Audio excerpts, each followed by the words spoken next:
Thanks everyone for coming. So at the Office of Digital Dissemination, the approach that we've always taken to digital dissemination is one of platform neutrality, which sounds like a fancy term, but really what that means is that when we work with Cherie Carter-Galvan, who I see here, and her colleagues at the Office of General Counsel to negotiate agreements for platforms, those agreements are always non-exclusive.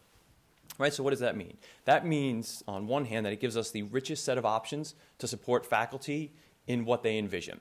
So this allowed us about 5 years ago to work with the Divinity School to use the open source Drupal platform to publish teaching materials to the world with the Miroslav Volf Faith and Globalization course.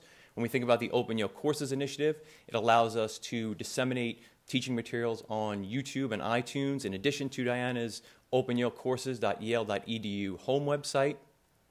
And now as we think about the future, so Paul was just talking about how we'll be using Coursera to start launching MOOCs in early 2014. But again, we know that this is in no way the end game. We know there will be more platforms, more technologies, and most importantly, faculty will have more amazing ideas for how they want to disseminate their teaching materials that will not fit into what we now consider this packaged MOOC format. One of those faculty recently contacted Craig and I was Wai-Chi Dimmock, who's going to speak momentarily about an idea that she has for disseminating teaching materials that wouldn't be appropriate for a MOOC platform, whether that platform is Coursera or the Open edX platform out of Stanford, MIT, and Harvard, but really needs to rely on other open source tools, whether that be Drupal or WordPress, and call on some of the other broad dissemination tools like YouTube and iTunes.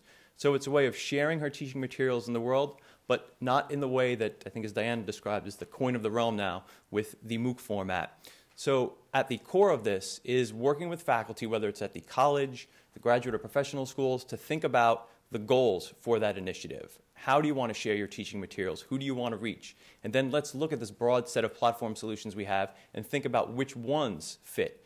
Because in many cases, I think as Wai-Chi is going to describe, it's not just one tool that will solve her goal, but it's multiple tools that she's going to call on. So if you have an idea, faculty member, again, the college or any of the professional schools that doesn't fit into a Coursera or an Open edX, please contact Craig and myself, and we'd love to talk to you about these solutions that are at our disposal. So Wai-Chi, welcome you to come on up and talk about your idea.